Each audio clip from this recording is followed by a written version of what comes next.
as we know, climate change has become a one of the most powerful forces changing the world's economy today. So it's very appropriate that our SELA, SELA, SIBF, MELA network is hosting a panel on climate change, so so we can talk about how these forces are interacting and how, as business people, we should prepare ourselves. We have an amazing panel today. I'm really excited to be engaged in a conversation with this international group. I will give a little deeper intro to each panelist when I ask them their first question. But we have Jay Coe, who was introduced to us by Bobby Hennebree of SIBF. Jay is in New York City under lockdown from pandemic and snow. Uh, Adnan Amin is coming to us from Abu Dhabi, and he was introduced to us by Aisha Shakutala. Did I do her pronounce her last name well enough? And she's of the SELA network. And then Margaret Ann Splon from London was introduced to us by Anurag Malu. So I think it's just a sign of the power of our network that we put the word out that we want to do a panel on climate change, and people from our community all over the world brought us these amazing people, these amazing panelists. So here's how we'll spend our hour together. I will ask each panelist an introductory question just to help us get some context. And I hope in the first 10 minutes or so that each can be contributing to the conversation. So then we'll be off and running. And then I'll have additional questions as needed to keep the conversation stimulating. At about 45 minutes after the hour, we'll slow down for a moment. Nancy will help facilitate any questions and answers. And then in the last 5 minutes, I'd like to give an opportunity for each of the panelists to sum it all up, to pull together what we've learned today. So with that, let me start with Adnan, who has an amazing background. He's currently senior research fellow at the Belfer Center of Science at the University of Harvard Kennedy School, as you can see from his background there. But before that, just until recently, he was the Director General of the International Renewable Energy Agency. He's been appointed to the Secretary General of the United Nations High-Level Advisory Group on Climate Change. And I can't not mention this. He was recognized with prestigious awards by presidents of countries on 3 different continents, Kenya, Italy, and Kazakhstan, which I think is pretty interesting. So Adnan, I'm going to ask you about the Paris Accord because that's a good place to give us some context. So could you just tell us a little bit how it evolved, what's the status of it, and what happens next with the Paris Accord? Well, the climate negotiation has been going on for a very long time. I feel like I've been there for a century. It's been a very, very tough negotiation. We're reaching the 26th year of the negotiation by the time we get to Glasgow. In the early days, it was a very difficult proposition to negotiate climate because there were so many intangibles at the time. But we had a number of processes going at the same time, and one of those was the IPCC, which is the Intergovernmental Panel on Climate Change, where we brought together global scientists to come up with consensus positions about what their projections on climate were. And from year to year, it became more and more alarming what was happening in terms of major indicators. At the same time, it was extremely elusive to actually come to conclusion on the climate change as a binding treaty. We had milestones along the way, like the Kyoto Protocol, which a number of countries signed up to, but it was not universal. And we had in 2005, I think it was in Copenhagen, where we had an implosion in the negotiating process where heads of state in a room, I witnessed some of this, were shouting at each other, literally. It was quite a sight. And the whole agreement fell apart. And we started a process of several years to rebuild confidence. I was in the UN in those early days. I left after the Copenhagen meeting to do energy because I thought I wanted to do something more practical. But it led up to the Paris Agreement, and it became very clear that a binding one-size-fits-all legal agreement that bound every country to the same targets wouldn't work. So we needed a differentiated approach, but with a common denominator. And the Paris was about looking for that common denominator. And the final declaration of the Paris Agreement is extremely important because it's not legally binding in the sense that a government that doesn't accord with it goes to some international court and is sued. That's not the case. At its heart, it's voluntary, but it's voluntary in a positive way. In every country commits to try to retain the global temperature increase under 2 degrees and if possible at 1.5 degrees centigrade change. And there are a number of measures around that. There are a number of national commitments. Every country has to do an NDC, which is a national disclosure of their climate policies. They have to undertake certain measures for decarbonization at home. But they broadly commit in public to publish these figures, to be accountable in the international public space. And I think that has been a great formula because it didn't force us to negotiate something that 3 or 4 couldn't accept or 10 or 20 couldn't accept. But it was a formula that allowed anybody to be at the table, so it was quite surprising that the Trump administration would leave a voluntary agreement where there was no penalties for being part of it and there were no legal obligations of being part of it. But I think it was a demonstration of an ideological demonstration at that point. But what we saw subsequently is that what's happened as a result of the Paris Agreement is that today, we discussed this at the last meeting with the UN Secretary General, is that once the US joins what we call the net zero club, it's a number of countries committing to net zero commitments by 2050 or whatever, mostly by 2050, some earlier, some a bit later. And this includes China, includes the European Union, it includes a number of countries. 70% of the global economy will have committed to net zero. And the implications for the remaining part of the global economy will be you need to go along with the program. So that means a massive change in the way we use and produce energy, and a change in the way that we look at decarbonization as a central business strategy in the future.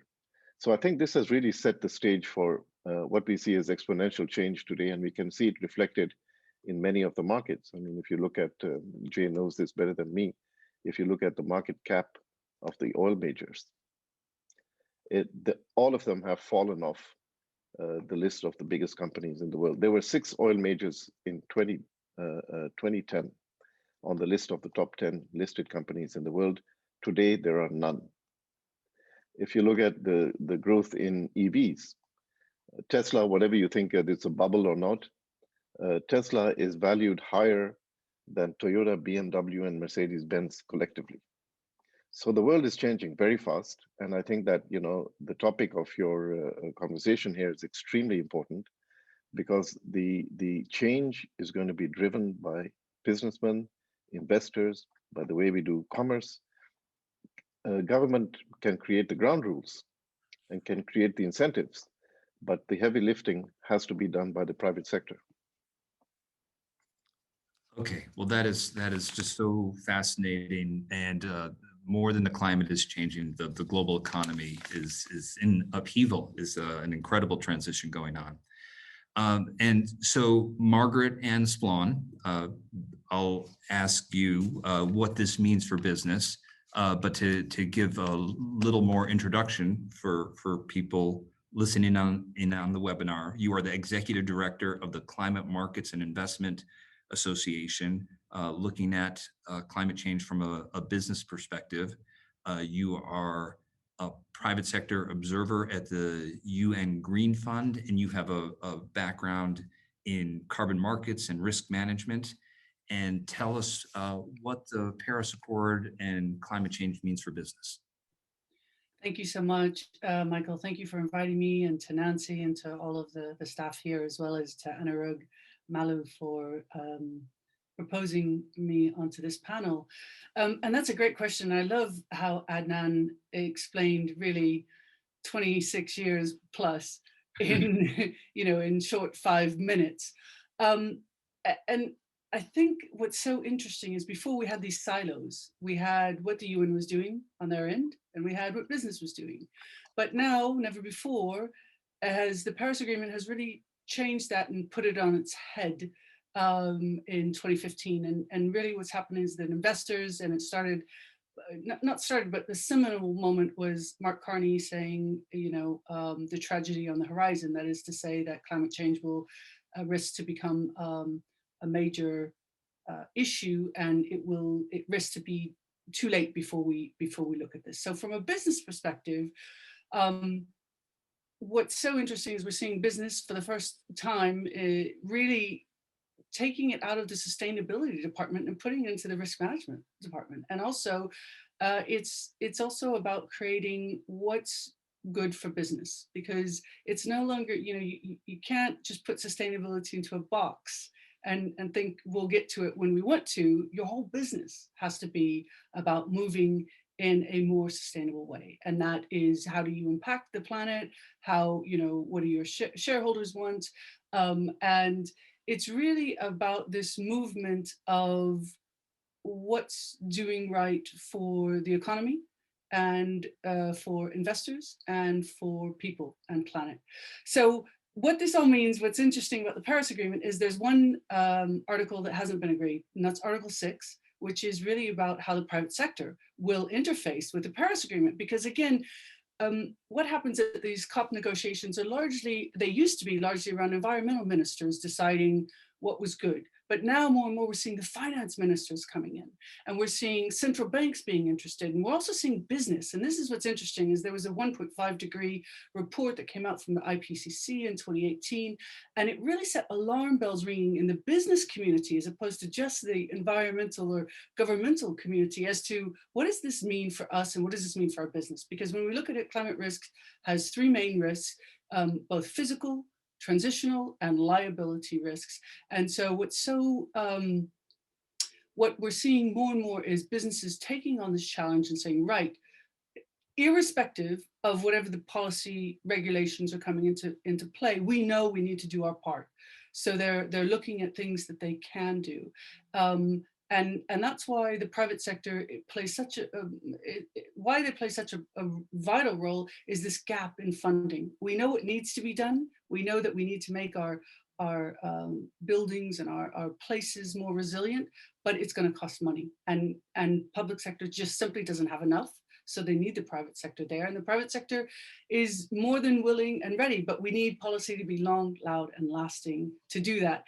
So right now we're kind of at a juncture with regards to the Article 6, because the private sector needs to know how they can interface effectively with governments, with policymakers.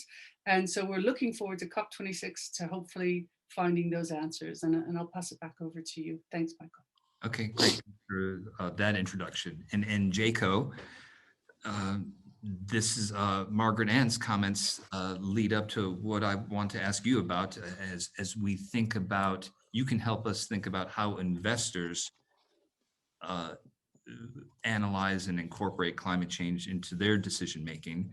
But so you are the co-founder and managing director of the Lightsmith Group. We'll look forward to hearing about what that organization does. But previously, you have been responsible at an alternative investment firm with over $10 billion under management. And then you were also, for the geeky folks who are calculating how we account for climate change issues, you're the founder and chair of the Global Adaptation Resilience Group, Gary, and we'd love to hear about that as well. So, but back to the question is, putting the lens on as an investor, how should we think about climate change? Well, Michael, thanks for having me here. It's such a terrific experience to be back in touch with Margaret Ann. We did a lot of work together on the Green Climate Fund and the private sector attempt to make that organization actually somewhat functional, which is still an ongoing challenge. And Adnan, just kudos to you for great leadership at Arena. It's an incredible transition. I just would like everyone to take a moment and get in the time machine and go back 10 years and remember what it was like in 2011 or maybe 2009, right, in the depths of the last financial crisis. If I had told you at that point that solar energy was an inevitability and was the cheapest source of electricity on planet Earth and going to be pervasive, or that electric vehicles would be an inevitability, you would have looked at me and everyone on this panel like we had 5 heads, right? So we have had an enormous transition in the way that we think about energy and transportation, and we're going to move to every other sector of the economy because that is an inevitability. So thanks to Bobby Hennebrey as well for suggesting that I provide some thoughts here. Let me just frame this in 3 different ways. The first is to remember, first and foremost, that climate change is a humanitarian disaster, okay? It's here now. It's going to really harm a lot of people. It's already doing that. Several thousand people died last year in just natural disasters alone. That's accelerating. We ran out of names for hurricanes last year in the Western Hemisphere. We have gigafires now. That was never a thing. Fire tornadoes. I mean, it's going to be like an unbelievable series of events. And we're at 1.1 degrees of warming. Okay. And it would be unbelievably amazing if we were able to achieve 1.5 or 2 degrees. And at 1.5 degrees, the Marshall Islands no longer exist. And there's a large number of other places that just disappear. Okay. So that's number one. It is a big, giant humanitarian problem that we have created for ourselves over multiple generations. And it's here. It's not some future thing in 2100 where we don't have polar bears anymore. Like, it's here now, and it's here for our kids, right? So when you fast forward 10 years from now, the question is, what did you do to deal with that question? Because 10 years from now, it will be very different than it is right now. The second 2 ways to think about this from an investment standpoint, I think, are 2 of the pieces that Margaret Ann was talking about, which were the energy transition, or the broader mitigation transition, the low carbon transition that we are now rapidly kind of gearing up for, right? That's happened in the energy sector, that's accelerating through parts of the transportation sector, and that needs to go through agriculture, supply chains, how we think about water, how we think about consumer activity, how we think about buildings, how we think about infrastructure and everything else. And happily, the net zero transition that Anna was talking about, if the US comes on side, we come out of our kind of, induced coma that we've been in for 4 years. That's not the entire United States. A lot of states like New York State, where I sit on the New York State Energy Research and Development Authority board, has been pushing forward very hard. A lot of subnationals have been doing this. We've done over $1 billion renewable energy. We're going to deploy more offshore wind in the next 5 years in New York State than the entire UK has in the history of offshore wind, which is a lot of offshore wind. And we've integrated that now in the US across multiple departments. You have an SEC person now that's focused on climate impact. So the energy transition piece and the carbon transition piece, I think, is at least accelerating. The other side of it is what we're focused on at Gary and at the Lightsmith Group, which is, what about adapting to climate change? What about all the now inevitable components of what's going to happen to risk and impact on the downside? So Margaret Ann's right, like, we're moving from sustainability to risk management, because if you light half of California on fire, it damages your supply chain. It causes massive healthcare impact. It increases childhood asthma. It disrupts your ability to supply PPE and recover from COVID. It has serious implications for coastal real estate values. All of these correlated factors that bankrupted the 10th largest utility in the United States of America, PG&E, right? So you thought you had a municipal bond holding where your position was betting on whether or not Californians would like to have electricity over the next 5 to 10 years, not whether gigafires are going to destroy everything. So the other side of the risk equation, not just the transition side of it, is, what do you do about the effects and impact that will now unfold for the remaining part of our lifetimes and our children's lifetimes and their children's lifetimes? How do you adapt to, or how do you create resilience against climate change? And the one thing I would leave you with at this part of the conversation is this: these are risks that are now accelerating: transition risk and adaptation and climate resilience risk. The flip side to risk is opportunity. And we think both of these represent some of the biggest trend lines and transformative impacts that could be invested against, that we will see over many, many investor life cycles. So we're excited about that, and I'd love to talk to you more about that. Okay, great. Thank you. This is already really interesting and mind expanding. Let's step back and give our audience a chance to get to know each of you a little bit more. If you could each share either some work that you've done related to climate change that you are most proud of, or the first time that you got involved in climate change oriented work. And so whoever would like to go first, just jump in. I'd love to hear from each of you, and then we'll step back and talk about business again after these insights into your backgrounds. Well, maybe we keep the same order. Okay, good. I spent a lot of time in my early part of my career at the UN, really working on institutional design to see how international institutions could be capable of dealing with the global systemic risks that we're facing. We've had a crisis of multilateralism. We are unable in many critical instances to come to global agreements anymore. The world has changed. We've moved more and more into a multipolar setting. So the institutional framework of how you do this and how you bring countries to the table needs to change. And in the UN, I was very much involved in governance issues in the Secretary General's office as the head of the policy coordination in the UN.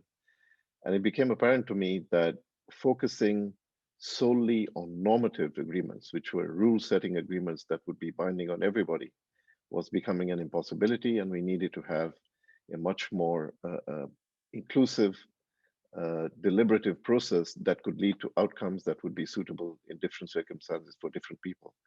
So it was great for me when I got the opportunity to become the first Director General of a new organization that was being created. I had spent several years on UN reform. I had learned everything not to do. So that equipped me very well to set up a new kind of institution, which the academic literature calls an epistemic model, which is that we don't force people into, shoehorn people into one agreement at a time. You establish a menu of leading edge change options into which people can select to be part of. And the good thing in the energy equation was that it was changing so fast, and the economic opportunities and the investment opportunities were coming so fast. Jay talked about some of these.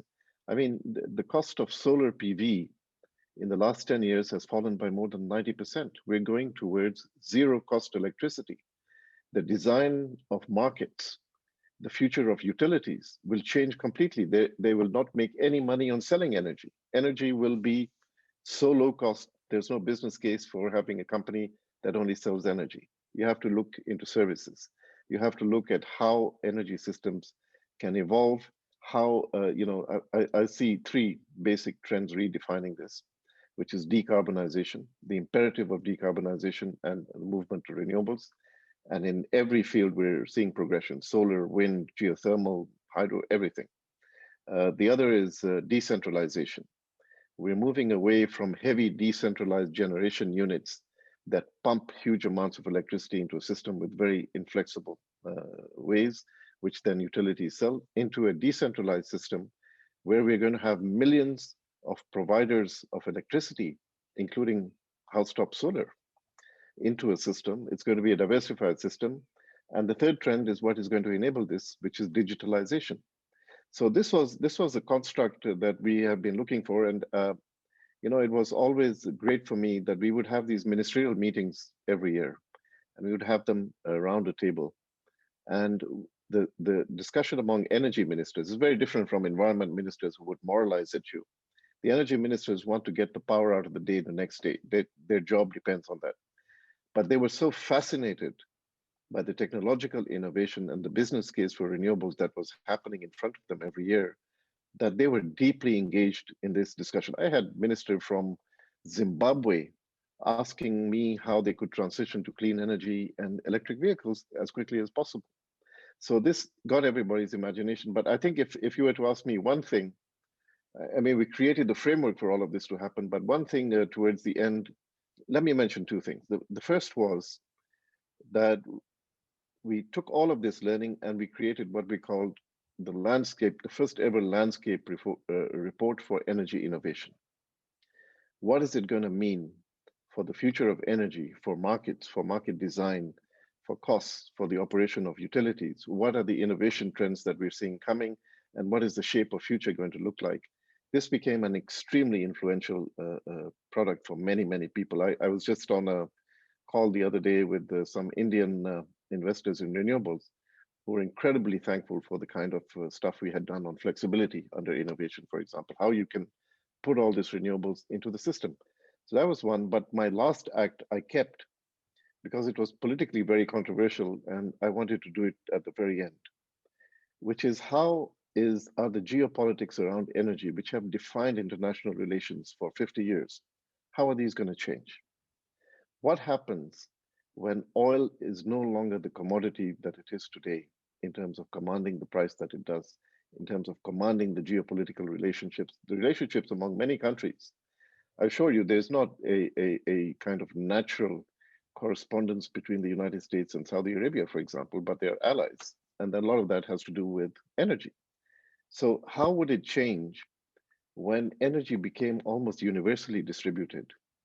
When the choke points and the geopolitical fault lines around the Straits of Hormuz and the Straits of Malacca went away, when huge energy importers like China started to move rapidly towards energy innovation and a large degree of self-sufficiency in power generation, which they are. What will happen to markets and the relative positions in countries? And what does that mean for policymakers to understand?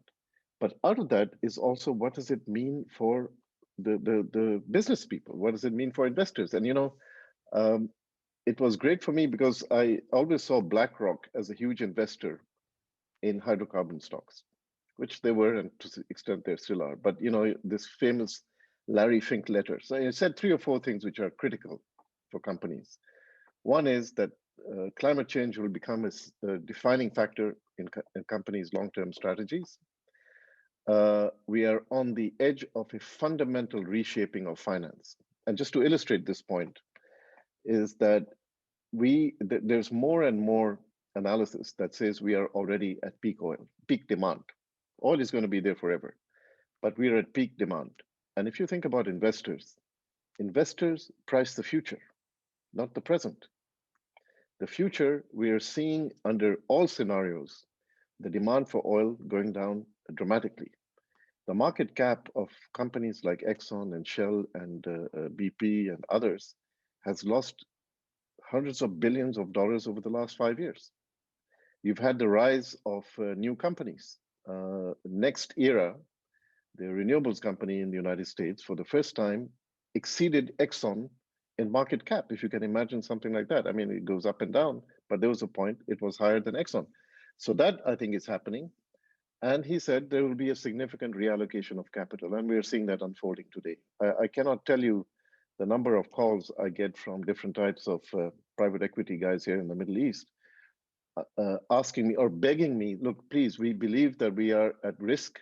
We have a huge exposure. Can you give us some idea of what we can do? And then we're seeing the rise of new billionaires. I just looked at a list on Bloomberg, the 15 top tech billionaires in the world.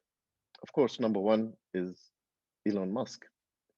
But 80% on that list of 15 are Chinese, which illustrates my geopolitical point that while the US has been absent from this immense economic transformation that is going on today in the last 4 years, the Chinese have not been asleep. They installed more renewable power capacity last year than the rest of the world combined. The rest of the world, we're seeing in the Middle East, Saudi Arabia has talked about diversification and looking for a post-oil era, as has the United Arab Emirates. All of these countries who are smart about the future have begun to figure that there is going to be a dramatically different future. And I fundamentally believe that this is one of the biggest economic transformations. Forget about all the debate on is climate real or whatever. The point is that this is going to be the biggest economic transformation in the last 50 years. So, and we are on the cusp of this change. Fascinating again. Thank you for bringing that really global perspective. And you teed up something I'm sure Jay will talk about, investment in resilience. But before that, let's finish going round robin. And Margaret Ann, your first role working on climate, or the thing that you're most proud about in your work on climate change. Thank you so much. And it was brilliant to listen to Adnan give this global perspective, and again, a bit of a history lesson, but tying it in to very relevance and re-emphasizing the work that Jay is doing and talking around investment. So for me, the work in climate change, I took, as the French say, le chemin des écoliers. And that is to say, really the path of the school children, it literally translates to, but it basically means, you know, when you could walk to school, you'd kind of meander, go here and there and all sorts of things. And so I think what is hopefully good for this panel is a totally different pathway than Adnan did. I started my career in traditional capital markets. I worked in a variety of financial products, from bonds, both corporate and government, to interest rate swaps and options. I worked in credit default swaps in the heyday, when the downturn of the market, in the last financial crisis. So I really went the traditional finance pathway. When I got out in 2010 of that, I looked around, looked at what the growth industries were, spoke with some people, and ended up working really on a raising finance for solar projects, and worked on a waste to energy project as well. And I thought, gee, that's really interesting, and this is worth on the pathway, and how do I build a career in this?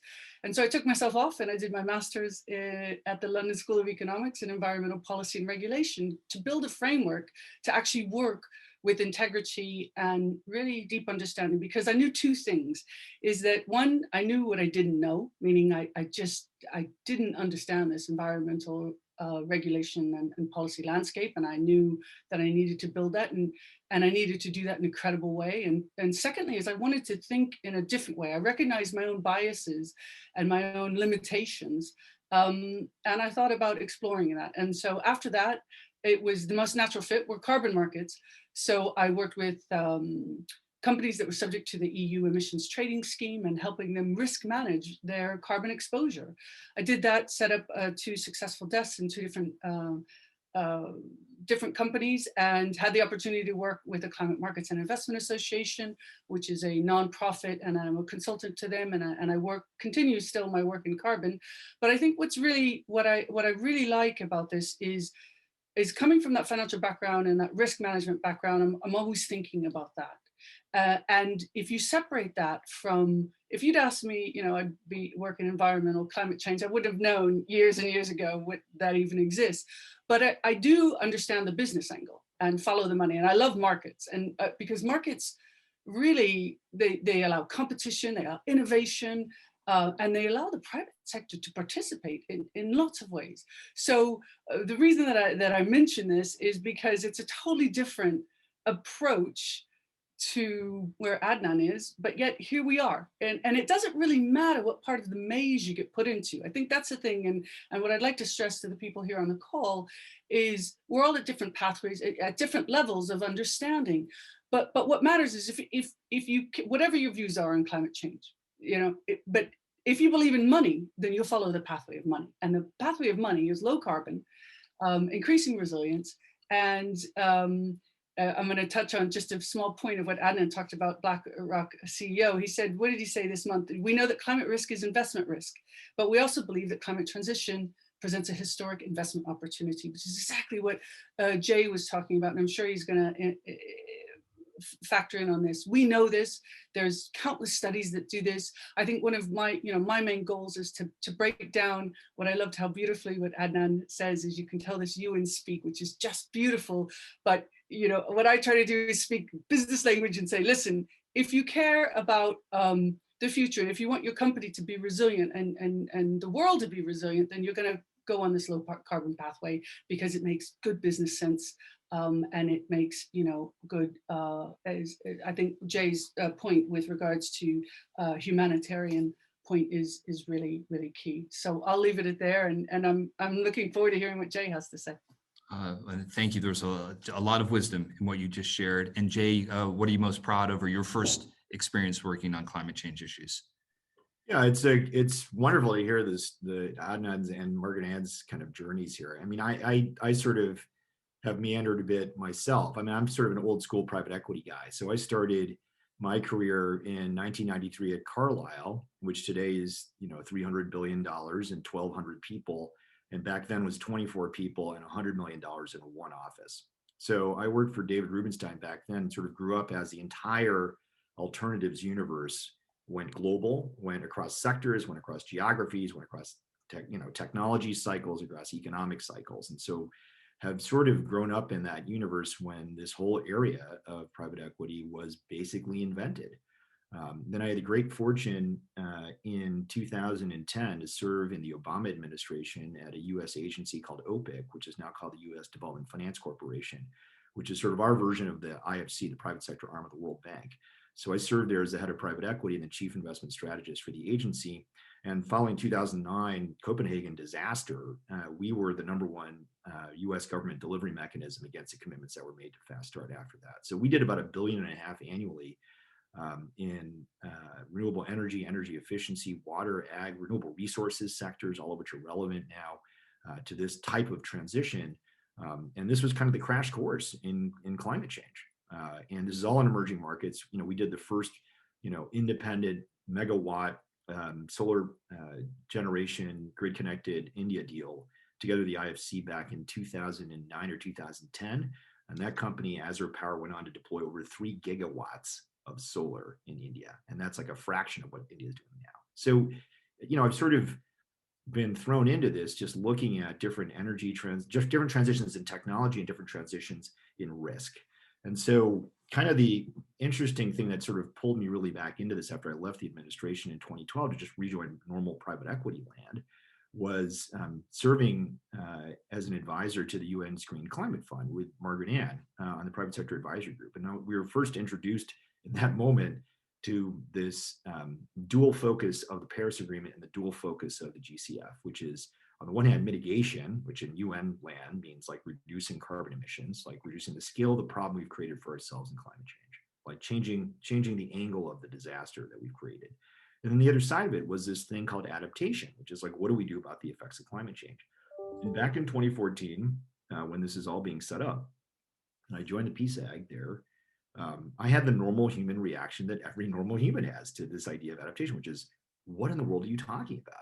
And how is this investable? What does this mean? When is this going to happen? Like, someday, like fewer, polar bears, fewer glaciers, fewer, coral reefs, but that's like a long time from now. And I guess the sea kind of gradually rises and that becomes a problem.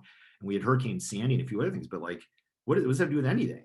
And so over the course of the next, I guess, now it's been like 7 years, what had become very clear is, in addition to the massive and now clear energy and low carbon transition that's underway, was that there was this huge risk that is also a huge white space opportunity in dealing with the effects of climate change, with adapting to or creating resilience against the impact of climate change.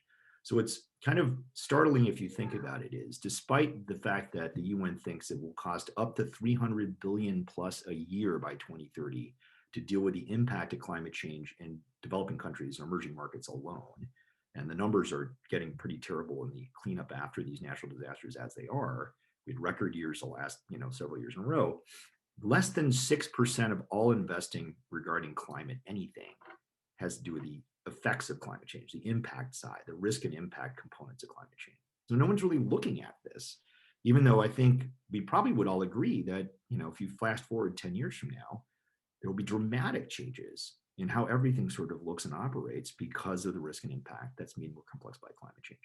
And so that's what we decided to focus on. And probably the most interesting moment for me was when we were raising the first capital to start investing in this area. I was trying to explain this to the government of Luxembourg, which is one of our investors. And I said, and my 5-year-old daughter keeps threatening to join us here. I said, look, at the time my daughter was 4 years old. I said, what's kind of crazy is when I think about a 10-year investment cycle for private equity, 10 years from now, my daughter will be now 15 years old, and the climate will have changed dramatically between now and then. It's the one thing that I can tell you that I'm pretty darn sure about. I don't know how the COVID response will go. I don't know how the credit cycle will happen. I don't know what happens with a whole range of other sets of political or other issues. And we have plenty of turmoil in that respect and a reorganization of the kind of postmodern liberal, post-liberal world here. But I think the climate will have changed. And the question is, did we scale up the tools? Did we make the investments to understand how that would happen and to begin to address and manage that and plan for a different future or not? Because that future is coming inevitably. And the flip side to that is, if you invest in the companies that can help you understand how that future will turn out in data and analytics around agriculture, around water, around the supply chain, around the energy system, around healthcare, which is dramatically shifting because of changes in disease vectors, changes in, the double whammy effect of COVID plus lighting everything on fire increases childhood asthma problems. All kinds of things will now shift. And if you invest in those tools now, that will generate extra normal growth in those types of companies. And you want it to generate extra normal growth. You want multi-billion-dollar size companies to exist 5 and 10 years from now that can deal with the impact and effect of climate change, because the problem by then can be a multi-trillion-dollar size problem. The only other thing I would add here is this. What is very interesting that we all have to remember is we sit in the middle of a crazy situation, which is the COVID pandemic, right? And so the two effects of that are going to be the following. One, the double whammy problem, where you have people fleeing from fires right now in Australia that are now running into the double effect of having to do that in the middle of a COVID lockdown. And that's causing huge problems and will continue to have huge problems. The fragility of the environment we're in right now is unbelievably bad, and nothing is going to stop the inevitability of climate change, at least to the 1.5 or 2 degree mark. There is no vaccine for climate change. So how we recover from the situation becomes a really interesting question. And decisions about like 5 to 10 or 20 years worth of investments by governments and by investors are now being compressed from a decade into the next 18 months. You look at the almost $1 trillion of green finance-oriented spending that's going to occur in Europe, and whatever comes out of the US, whether it's 1.9 trillion this time, and I don't know what the next package will look like. But the decisions that are going to be made now in terms of low carbon transition and in terms of, are we building bridges that are supposed to last for the next 10 years and the next 20 years, or that we're supposed to last for the last 20 years? Because it's going to look very different 10 and 20 years from now. And so all those choices, all those investments, all those opportunities are being decided right now. So in 2010, in the spring, Tesla took a $465 million loan from the US government, without which it would not exist. It repaid that loan within 13 months, vastly early, and is now one of the most valuable companies in the world. So I would ask you just to imagine for a moment, what is the Tesla of water? What is the Tesla of agriculture? Not like everything is just a little bit crappier, 20 or 30% worse than it was before, or more lit on fire, and we just don't like it as much, and we just have to like suffer some more because we did such bad things. But what technological transformation can result in more distributed, cleaner, healthier, better outcomes for the future that we're going to inevitably sail into, because we are sailing into it. And so technologies like we've been investing in, like there's a company called Source Global we invested in with BlackRock, which does for solar water generation what solar PV did for solar electricity generation. So imagine panels that could generate clean drinking water anywhere on the planet on a distributed basis, on a rooftop basis, on a utility scale basis. This is the future that will be developed and built by entrepreneurs. And if investors are focused on it, this is one of the few inevitable trend lines that is going to play itself out. And if you don't think about this, then every single asset that you own is going to be impacted by this set of factors, and you're going to have to clean up after it. So that's the choice. 10 years from now, my daughter's 15. What did we invest in? Did it make better returns? Did we account for the fact that the world was changing? And did we actually do something about it? So I think here's a chance to make money and actually orient the economy in a way that's going to end up with a better set of outcomes. Okay. Again, fascinating. So I'm going to ask, I have a specific question for Margaret Ann. And meanwhile, those of you who are listening in and would like to ask questions, we'll take a few. And so when we're ready to do that, Nancy, how do we do that? Should people type the questions in the chat box, or what's the? Yep. So this is They should type them in the, oh, sorry, Amy. They should type them in the Q&A, not the chat. Not the chat. Okay, the Q&A. And then you will help me pull out, you will pull out a couple of questions. Yes. Okay, great. Yes, Amy is actually going to do these questions. So yes, don't worry about that. Okay, so if you have questions, type them in the Q&A, which is there at the bottom. You can click on that, type Amy a question, and we'll take a few. But in the meantime, Margaret Ann, you had mentioned that no matter where in the maze you get dropped, there's there's work that you can do here. So I wonder what advice you have for those of us who are in the renewable energy sector. The connection between climate and business is quite clear. But for business folks that are just running regular businesses that don't have an obvious connection to climate, what would be your advice to them to prepare themselves to become more resilient in this changing global economy? Thank you, Michael, and that's a great question. I think, first of all, is business leaders can't do sustainability as a side business in any business. And that's to say that your business is now to deliver your business in a sustainable way. It will not be green finance, it will be finance that is green and that will be inclusive. And this is the way that the world is going, because businesses won't just be judged on commitments, they'll be judged on their deeds. Setting the net zero target, but creating, underpinning those with actual workable plans and showing that is going to be the hard part. So whatever business you're in, you're going to be impacted via physical, transitional, or some type of liability risk. So really, I would say, first of all, sustainability is a business strategy, but it's also a solution to remain a going concern as a business. Secondly, if you haven't already done it, learn or know your carbon footprint of your business. The scope 1, 2, and 3 emissions. That's a really simple and easy thing to do. And you mentioned about renewable energy. There's this whole transition that we've got.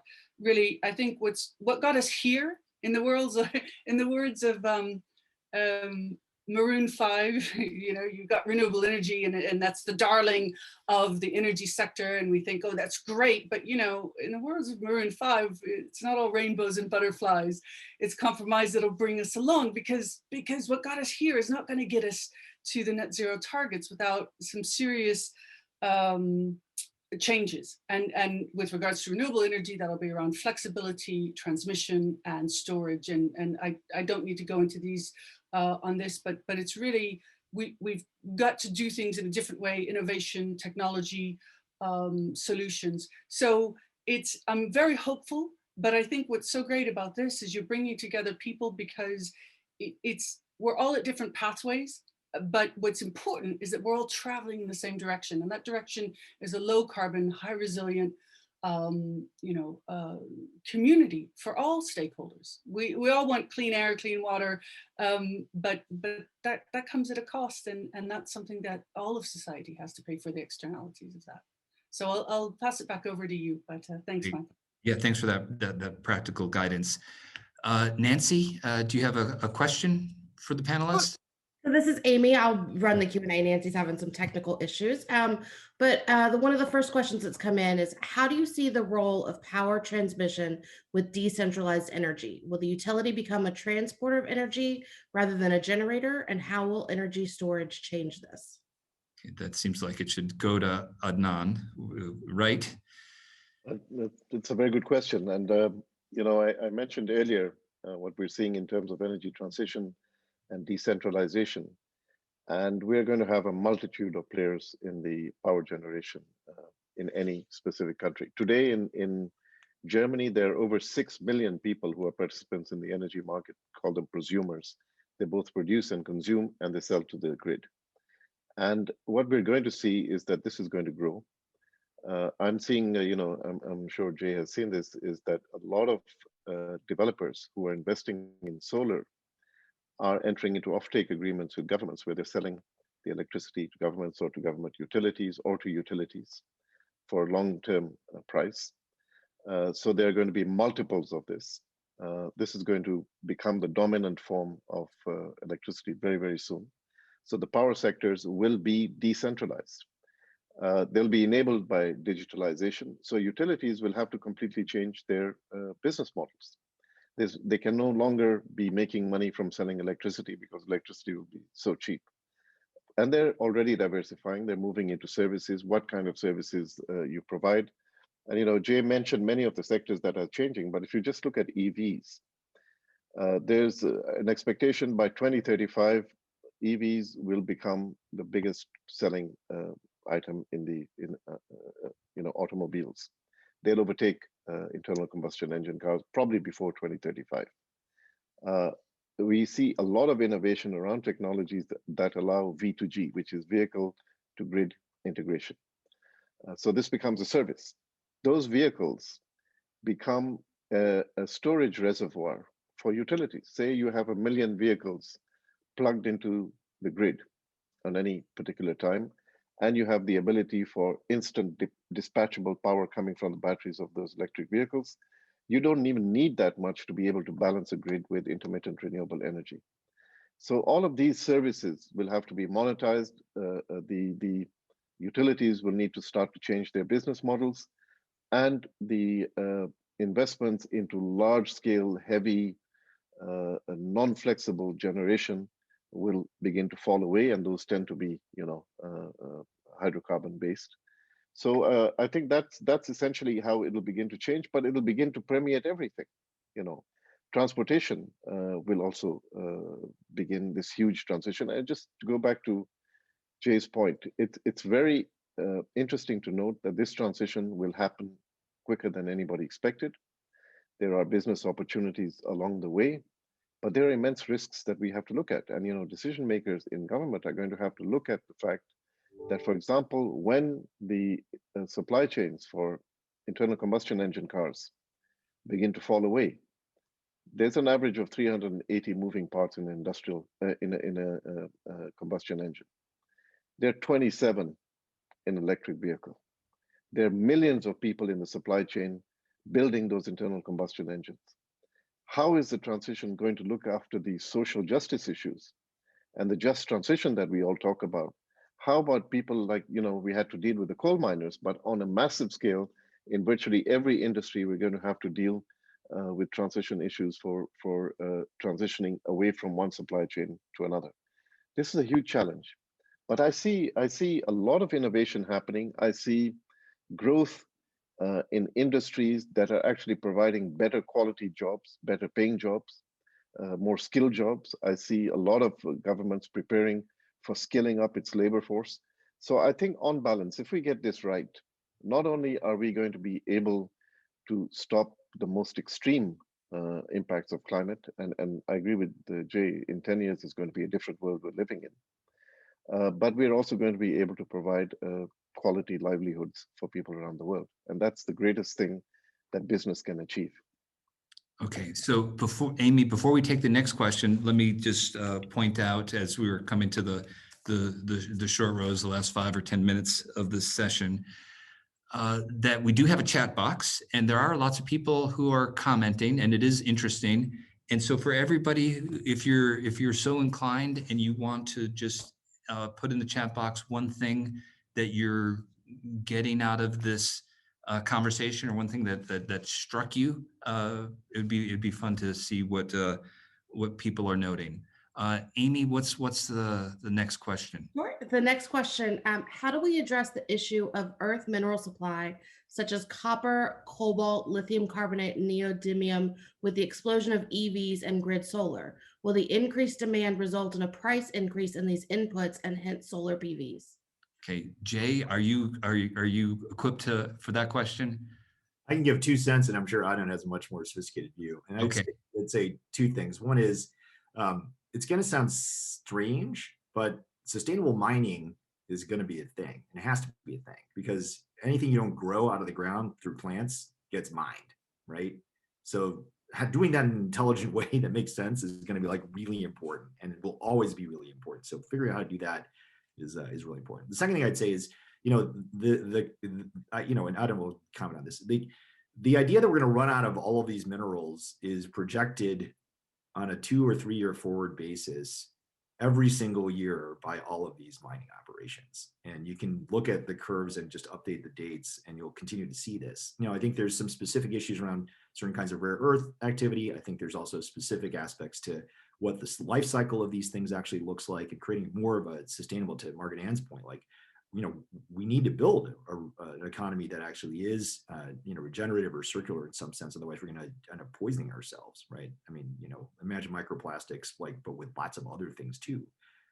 So I think that I'm on the kind of Simon versus Ehrlich debate, right? Like, are we going to run out of everything and all die, or will technology find a way? I'm on the Simon side. I think technology does find a way, and I also think that the kind of way that it finds isn't a lamer way. It's a better way. And that's where I think if you're really looking for opportunity, that's where you should look. Part of the magic of Tesla's success is that they didn't seek to go build golf carts, right? They sought to build super sexy electric vehicles, go faster than anything else, and that they have autonomous aspects and next generation technology. Electric vehicles have been around for a century, right? And the whole trick here is they didn't build them and say, hey, I want to sell you, consumer, a product that is 25 to 30% crappier than your current product, and it's better for the planet, so you should do it. They said, no, buy this thing that's much cooler and faster and better, and it will be better for the planet, and it will be the future of the way things are going. And so same thing is true about IKEA. When they started selling LED light bulbs, which is now their fastest growing SKU, it only was when it hit the right price point and gave you a better lighting experience that took off, right? The prior generation of energy efficient light bulbs was compact fluorescent light bulbs, which are terrible. They make you look like a zombie. If you break them in your house, they release vaporized mercury, which if you have small children or care about your life, is not a great product to have in your house. And so nobody wanted to buy them just because it was good for the planet. That's not a product. So it's a better outcome that you're looking for. And I think that all of these things will create, whoever is the entrepreneur or the investor that backs the better outcome, the better experience, the better product, the better tasting plant-based food that's better for your health and better for longevity, the better healthcare outcomes in terms of diagnostics and respiratory ailment and all kinds of other things, the better transportation system, the better place to live because it's more normalized with nature, the better solution to flooding, the better solution to fire situations, the more self-healing networks. That will be the multi-billion, multi-trillion-dollar opportunity. And I think technology will get there. I'll turn over to Adnan to actually. Just very quickly. Adnan, I mean, I would love to just get just one more question from another participant. We are approaching 11 o'clock. It's 2 minutes, or 11 o'clock my time. It's 2 minutes to the hour. I understand that we can go over a little bit. So what I'd like to do is take one last question. And then we'll begin to wrap up. I'll say a comment or two, and then I'd love to briefly hear from each of you the thing that pulls it all together, and then we'll call it a show. So Amy, what's one more interesting question in the list? Sure. So let's go with this one. Moving data requires energy, and the incredible increases in the amount of data being moved across the internet worldwide in recent years has led to massive increases in power consumption. Do you see this trend continuing, and what changes might be implemented to mitigate its impact? Okay, so Margaret Ann, I assume that this is more of an Adnan. I was hoping to pitch it to you, but it's an energy question, so we'll give it to Adnan. What's your thoughts? There's massive energy expenditure on data centers around the world, but you've begun to see data centers migrating to areas where you get cheap renewable energy. If you can imagine, there are a lot of data centers in Iceland where you have incredibly cheap geothermal and hydro energy. And there are a lot of economies that have invested in the alternative energy or have the resources for it that have started to attract data centers. And I think as renewables capacity comes more and more on stream, part of the problem is that they generate power that sometimes you don't need. That's called the problem of curtailment. And that problem you can address by developing solutions that, one, you have data centers that can take up the excess electricity, and the other is that you can develop from curtailed energy green hydrogen. So there are solutions to this. It's happening.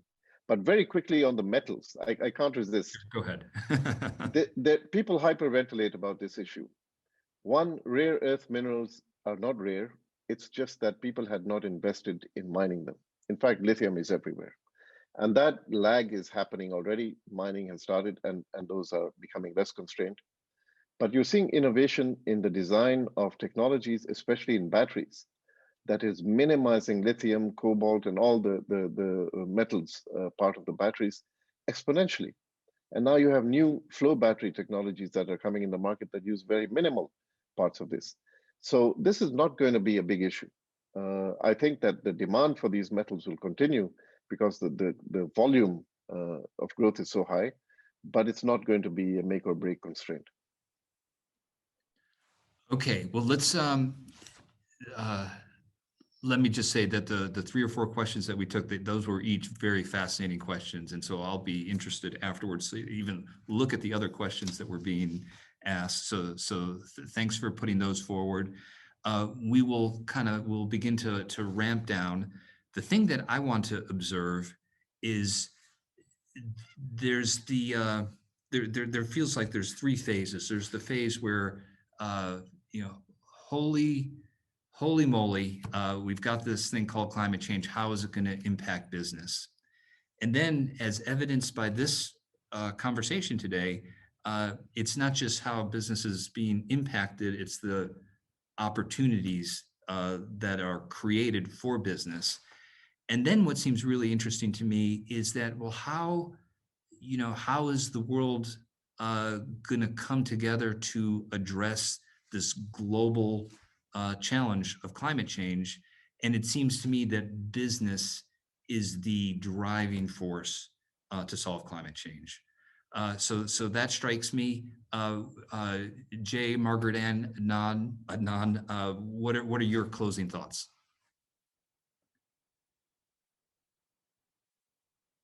I think, just very quickly, I think business is a really important component of this, and investment, because there's not enough money, as Margaret Ann said, anywhere to do this in the government side of things. And without not just business, but entrepreneurship and technology and innovation, this is just not going to get addressed. And we have 2 choices. Either we're going to premeditatedly do that and benefit from it, or we're going to clean up after it for a really long time.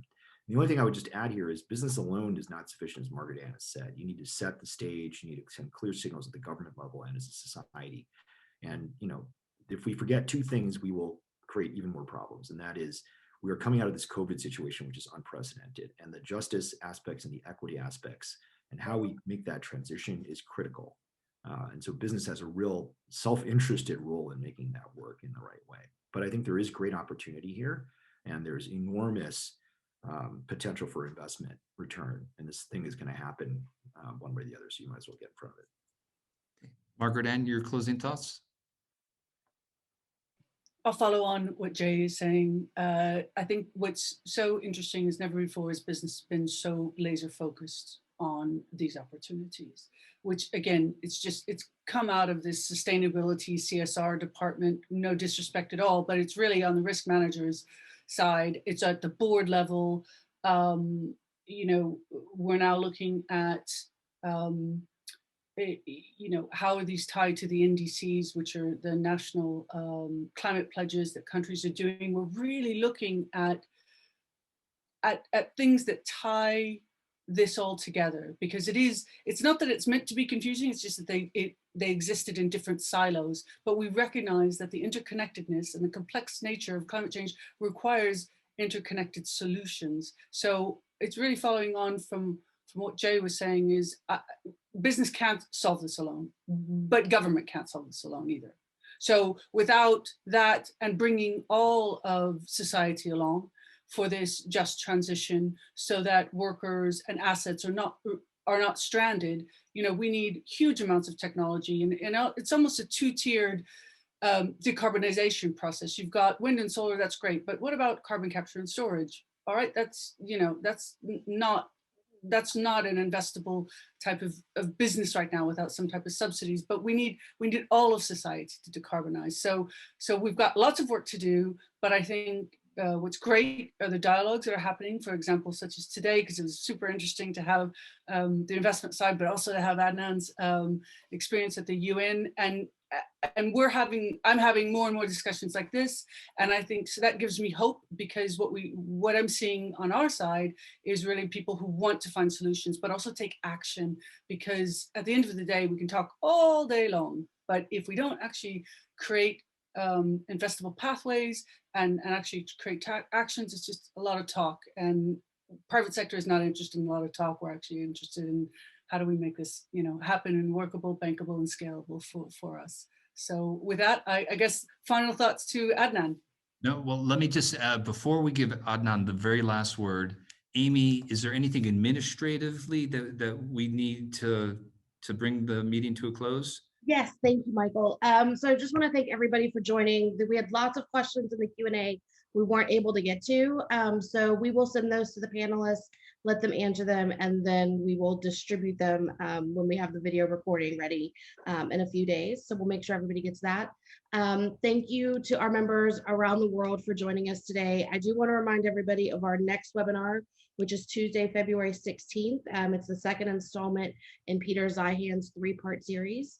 And with that, Michael, I will turn it back to you and the panel for final thoughts. Okay, so Amy, thank you for all your organization, Amy and Shannon and Blake and Nancy. Thank you for leading this great organization. Adnan, you get the very final word. Thank you. And let me say, Aisha Shokatullah, who proposed me for the panel, has commented, so she's enjoying it. So I've done my job. But I don't separate business as an entity that's somehow separate from government or society. It's all integrated. The problem in the past has been that when you're confronted with a massive problem to which you don't see solutions, it's overpowering. You don't think about it, you ignore it.